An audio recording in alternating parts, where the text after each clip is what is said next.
చదవాలోచన చెప్తాడు. మారంపల్లిలో రంగరాజు వైజాగ్ 2 ఎమ్మెల్యే 2001 దాకా టీడీపీలో ఉండి చివరిలో ఎలక్షన్లు అయిపోయిన తర్వాత లోకల్ బాడీస్ టీడీపీ కాంగ్రెస్లో చేరాడు. కాంగ్రెస్లో చేరితే అతను వర్తను చూసి అతన్ని స్టేట్ కాంగ్రెస్ సెక్రటరీ ఇచ్చారు.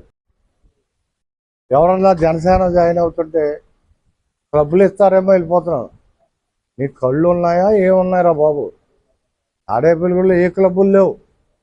కాంగ్రెస్ పార్టీ ఉన్నా, తెలుగుదేశం పార్టీ ఉన్నా, బీజేపీ మినిస్టర్ ఉన్నా ఎప్పుడైనా ఓపుకున్నప్పుడు పేకాటలు ఆడుతూనే ఉన్నారు.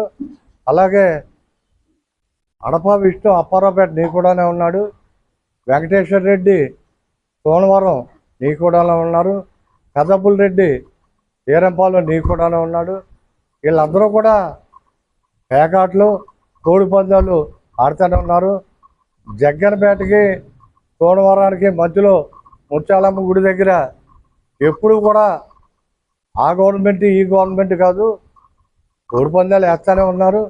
కలితే నీకుంటే సోమవారం వాళ్ళని అడుగు, అలాగే ఏరంపాలెం వాళ్ళని అడుగు, తెలుగు చీరలు వాళ్ళని అడుగు, అలాగే జగ్గనపేట వాళ్ళని అడుగు, పెద్దాడిపిల్లి వీళ్ళందరూ సాయంత్రం 3 నుంచి 6 చీకటి పడేదాకా పందాలు వేసుకొని రోజు 2 రోజులకు ఒకసారి వచ్చిన వాళ్ళే. అలాగే మీ పార్టీలో ఉన్న వాళ్ళ పేర్లే నేను చెప్పింది. ఎవరిలో వదిలేశారు, విడిగా ఇచ్చేయబోతుంది. అది ఎమ్మెల్యే పని కాదు. ఎమ్మెల్యే చెప్తాడు, అది ఒక డిపార్ట్మెంట్ ఉంది. నువ్వు వెళ్ళి ఎప్పుడన్నా పోలీసు వాళ్ళు కానీ వ్యభిచారం పేకాట వాళ్ళు కానీ వ్యభిచారం చేసిన వాళ్ళు కానీ లేకపోతే కోడి పందాలు వేసిన వాళ్ళు కానీ పట్టుకున్నావా, నువ్వు వెళ్ళి బాధ్యత అక్కడ ఉన్నవాళ్ళు. ఇప్పుడు ఈ సీఏలు సీఏల్లో వచ్చిన తర్వాత ఏం కంట్రోల్ చేశారో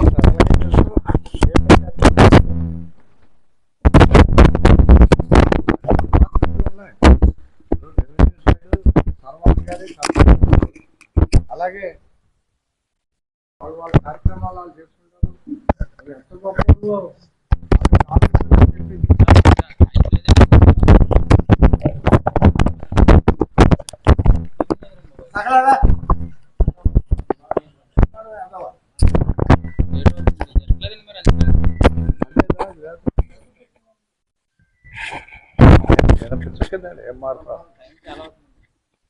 అలాగే ఒక స్థాయి ఆఫీసర్ ఫోన్ చేసి ఏరోడ్రమ్ సైట్లోంచి ఇది ఏదో పొలం ఉందంట, నువ్వు తలుచుకుంటే ఏదన్నా చేసేస్తా ఉంట కదా, నాకు ఇది పర్మిషన్, నేను రూల్ కానీ పని చేయను, ఎవరు చెప్పారు నీకు ఏదైనా చేసేస్తానని అంటే మీ తహసీల్దార్ చెప్పాడన్నా అంట. మరి అతనికి మీకున్న లింక్ ఏంటో నాకు తెలీదు, ఇది చేయాలని చెప్పి అతను అడిగితే దయచేసి ఎప్పుడు నేను కుట్సత్యాన్ని అన్నా అంట, నాకు తెలియదు అన్నా అంట. నేను ఇంతకుముందు ఎమ్మెల్యేని డిప్యూటీ సీఎంలో ఏంటి చెప్పండి అన్నాను. చెప్తానంటే ఇది అడుగుతున్నాను, ఎలాగా దేంట్లో మీ సొంత పొలంలోంచా రోడ్లోంచా రోడ్డు పొమ్మని రాసిమ్మన్నాం అని అడిగితే అలా కాదు ఏరోడ్రమ్ సైటు దాంట్లో అదే గవర్నమెంట్ సైట్లో మీకు రోడ్డు ఉందని ఎలా నేను రాసిస్తే నాకు ఎక్కడ రైట్ ఉంటుంది, నా ఉద్యోగం పోద్దా లేదా, అది కాదు మీరు ఏదన్నా చేసేస్తారంట. అలాగ అడ్డంగా చేయించుకుని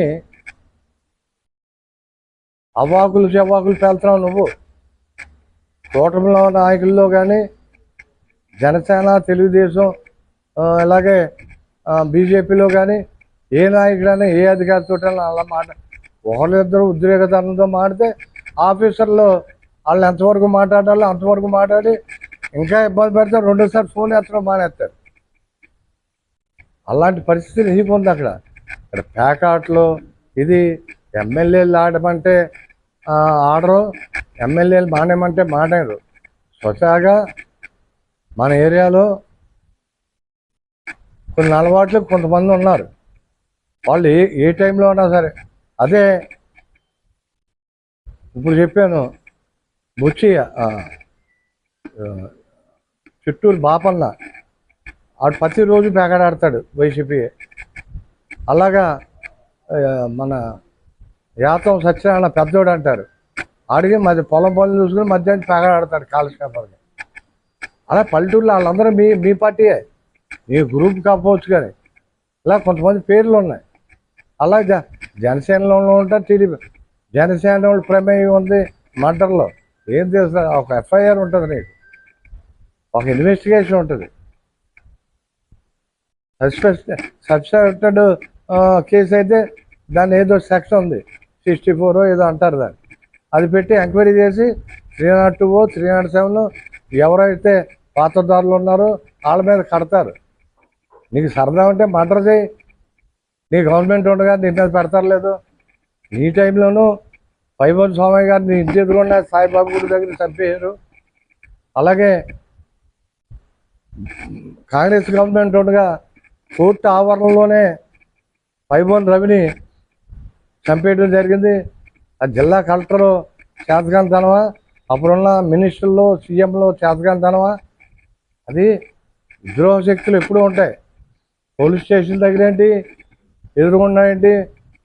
నువ్వు మాట అన్నావు 2005లో బిందుల లారీ పక్కన పెట్టారు, నీ కుర్రోళ్ళని పంపించి పక్కన లారీ ఎట్టి, అదేంటే గవర్నమెంట్లో ఉన్నావు కదా మహేష్ సిఏ వదిలేయమని చెప్పొచ్చుగా, నేను చెప్పకూడదా? మరి ఆడు పట్టుకుంటే మా వాళ్ళు బొక్కలోకి వెళ్ళాలా?